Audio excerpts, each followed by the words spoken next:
So we're adding, we're connecting, and we have Louise. Great, that was painless, thankfully. Thanks a million. It was brilliant. Well done, Therese. So the first time for everything. So for everyone here today, I have never done a FaceTime live or a Facebook live. So real bus for Therese. Can I tell you, this is my second time doing it. The first time it wasn't as easy. I have to say, I was on the laptop. So that's why I said to you, do it on the phone. I realized you can't do this as easily on the laptop. Because I was going, oh my God, the first. That's amazing. This is the first of many for you, Louise, now. Hopefully it'll all be as seamless as that, because I was kind of going, am I doing it right? But it's amazing. We're here anyways, thankfully. Yeah. But if I wasn't on my phone, so forgive me, my phone's going to go up and down here next. I'm not on the laptop, because on the laptop it doesn't work. So it has to be on the phone, and I had no stand available to me today. So I'm going to be up and down and shaking. So great to have you, Louise. Brilliant to have you on. You're my first hot seat, as I'm calling it. And just before you came on there, I was explaining in the live that I wanted to use this platform because I've just under 1,000 people in the group that I've only started in January, all business owners, that I wanted to use the platform now, instead of me always talking and doing training, to get to know a little bit more about you, the members, and give you a platform to get your business out there as well to the wider audience and see how we can support you. So I'm delighted to have you on today. And let's start. And before we go into anything business-wise, tell everybody, who is Louise Lally? Where are you from? Tell me a little bit about you. Yeah, so Louise Lally, I'm from Galway, the lovely west coast of Ireland, so lovely parts of the world. Born and reared, so I'm a Galway girl. When I have a few drinks, I'll be singing that song to anyone that walks past. Good. So yeah, I have a boy. He's 14 on Saturday. Jeekers, time flies. And he keeps me busy. And yeah, I love I suppose for water sports. I love getting outdoors. And I suppose where I kind of get my little bit of a balance when I'm not doing a million things at once is being on the water and being still and being in a kayak or something. I find it's so peaceful. Because retail is a really fast environment. You're looking at things to be done yesterday. So it's nice when you're on the water. There's no one talking to you. There's no one asking you. It's just you and that stillness. So that's my kind of happy place. If I could put it anywhere, in the water, and I love it. Yeah. And you're in the right part of the country, in the west coast. So you're in the right part, but I'm not too far away from you in Ennis, but it's fantastic up in Galway. One of my favorite cities is Galway. Are you in the city? Yeah, I'm near enough to the city. I'm about 10 minutes drive, so really close to the city. Yeah, so it's great. There's always, brilliant. It's mental here at the moment. If anyone's coming up, it's hustle bustle, but it's really nice. There's always a bit of atmosphere. There's the buskers playing on the high street, so there's always, there's an energy there. There's always an energy, which I love. Yeah. Great. So you mentioned, thanks for that, Louise. You mentioned there that you're in retail, which leads me on to your business. So tell me a little bit about what you do. What I do, so I help retailers really drive performance in their business. So I'm 15 years in the sector. I've worked for small companies and large companies, and where I seen the gaps was in the smaller SME retailers. They were really, really good on that customer experience piece. So they're really, really good on building relationships. When you go to the bigger multinationals, that's where they struggled, because there was so many layers in those organizations. And where I seen, okay, why don't we take a little bit of this and put it into the bigger organizations? And why don't we take the process that we have in those bigger organizations and try and implement them in the smaller places? Because that's where we really need to get good with managing our stock, managing our KPIs. And we can do that really easily in a business without it costing us an arm and a leg. And that's Absolutely. Looking at things like stock, how long are you holding your stock on for? How can we rotate the stock? Looking at all of these key things. And I think when you're in a business and you're in those four walls, Therese, and you're there every day of the week, it's really nice to get a fresh pair of eyes in there.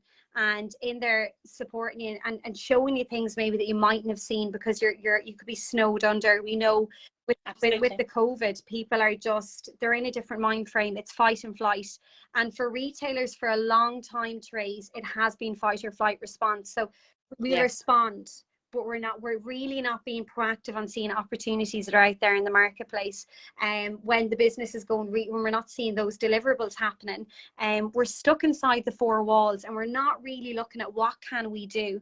So I come in and I do a needs analysis on the business. So I meet that business owner, and we look at all of those things in the business. So we look at how are they measuring the team's performance in the business? How are we retaining our staff in the business? How are they trained to deliver those KPIs, those key performance indicators? What is their stock looking like? Where is their money going in the business, and where can we save that money in the business? And where I specialize in particularly is around our biggest cost is our payroll in the business. So and I think Ted Rubin, phrases this really well: return on relationships. Well, I look at a return on investment. So, we bring people into the business, and they could be on, for pretend sake, maybe 25k, 30k a year. From that 30k a year, that's an investment of you as a business owner. So you're investing 25, 30k in this part-time, full-time, or whatever it is in your business. What return on investment are you getting from that in your business? Are they bringing new ideas to your business? Are they bringing collaboration with other businesses around the area? How are we getting that return? So I really look at working on that with business owners and building that. And okay, how can we get a return on this individual? How can we get them to really drive the business for you? Because you're having to do the accounts, the P&L, all of this. So do we have someone there to take that pressure off you? And if they do, what do they need to do? What competencies do they need to have? How can we get them up to that level? Because in order for a business owner to really manage that business, they can't be inside all the time. They have Absolutely. The business is managing them at times, and that's where they need to manage the business, and they need to be able to step back, Trace. They need to have that confidence to be able to put their message across clearly. So what is their communication piece like with the team? How are they communicating to that person that's managing the business for them when they're out? Maybe they're out buying stock, maybe they're traveling. How is that working for them? So I really look at all of those different things with them, and we look at it step-by-step approach and implement it. I have different programs that I work with. So I have a 12-week program. It could be on a leadership team piece, and we do one module per week with those. And they've daily sessions or weekly sessions then with me as well, on where they need to maybe tweak a couple of things or maybe move forward on that program. So I love what I do. It's strange. Like, if you told me when I was 19, Louise, you'd be working in a shop, I would say no way. 19, believe it or not, I wanted to be on a building site. I was doing a construction. Oh my God. Yeah, it's a strange one.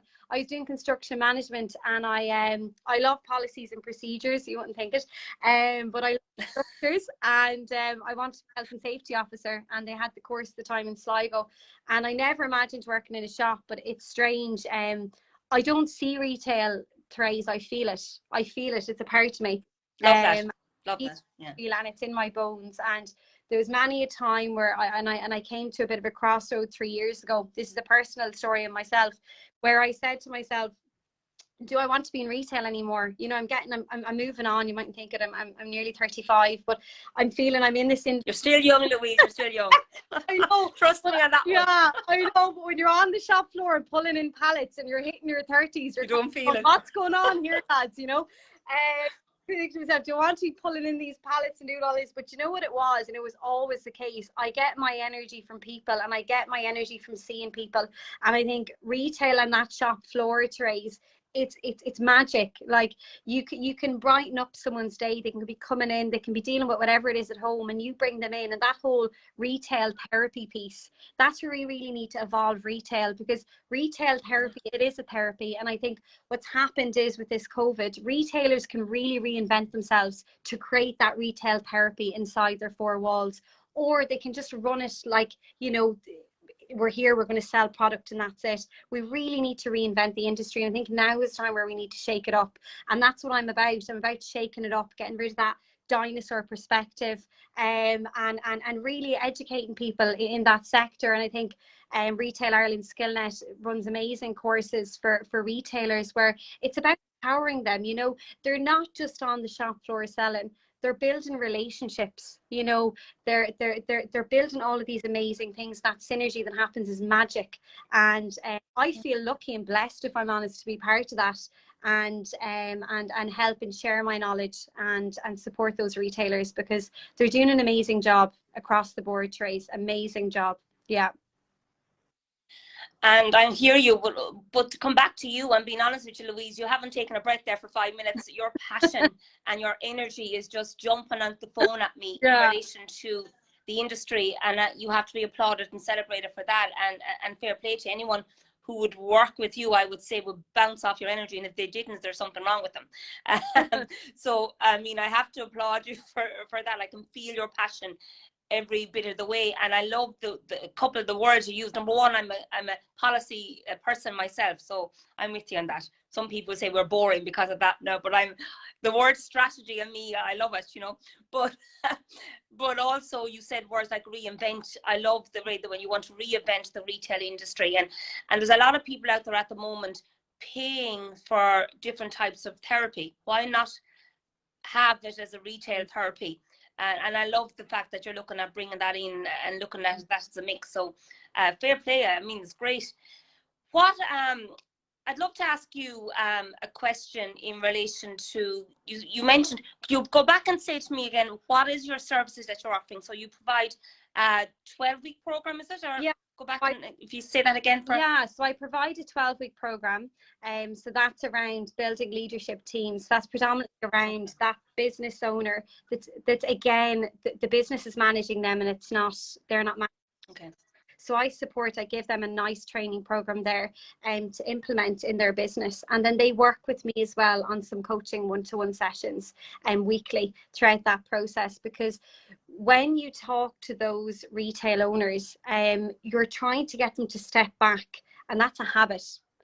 And there's no point to me giving them this amazing 12-week program, because that's where the coaching comes in, and that's where we need to recognize and have that awareness of when they need to be in the business, but also when they need to be outside the business, and manage that. So that's where that coaching comes in. And I think retail as an industry, you know, we're very good at putting a band-aid on something short term. We're not really good at doing that long-term trajectory and really looking at, okay, how can we put things in place where we're going to see that result over the course of the next 3 to 6 months? So it's working with them on building that. So I have a 12-week program there to help support. But great. Yeah. And if somebody goes to work with you, what would be, and I ask this to all my clients, and I'm doing their value ladder on a program, my program, what would be the benefits? What are the results that people would hope to achieve by doing the 12-week program or working with you? What do they look? So I'm very results driven naturally. Right. Obviously the sector I'm in. So what I would look for them, I would obviously do the analysis. So I would do that needs analysis piece at the beginning, and we'd really look at the business, and we'd look at what they want and what's a deliverable. So if we're looking at they might be losing a certain amount. Okay, what's a realistic figure that we can bring you down to? What can we realistically put in place? And we measure that, because if we're not measuring, and if there's not a metric in place, then what we're doing is completely irrelevant, because we're paying lip service, as I like to call it. We're not actually doing anything about it. What results would they look? So that could be, for example, you could have a business that is, it could be on a really busy high street in Ennis or in Galway, and they're getting that footfall in the door. What they're not doing is they're not converting that browser to a buyer.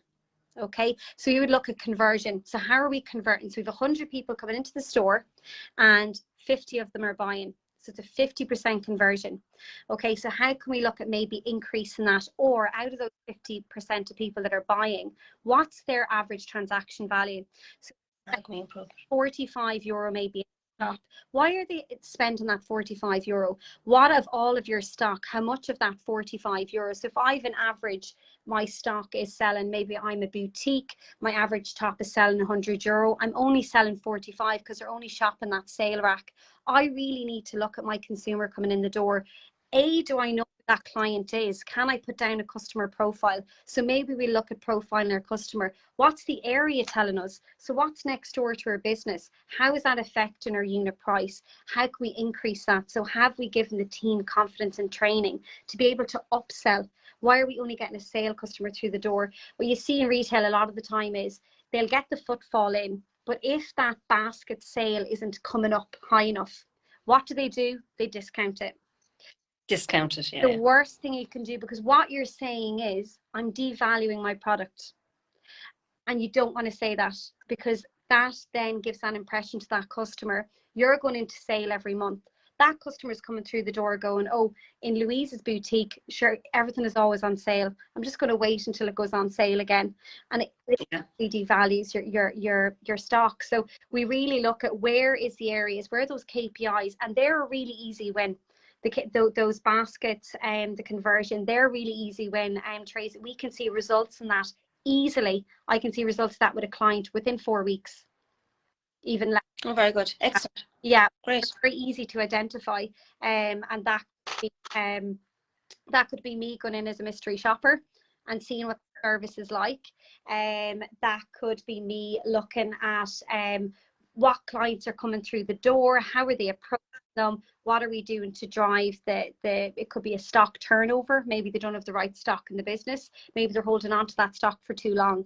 So we look at all of these key areas in the business, and then the long term is that investment piece with those teams and what they want to see then long term in the business, and putting a strategy in it could be into buying in their stock, it could be into their brand positioning within the area, it could be their pricing strategy, it might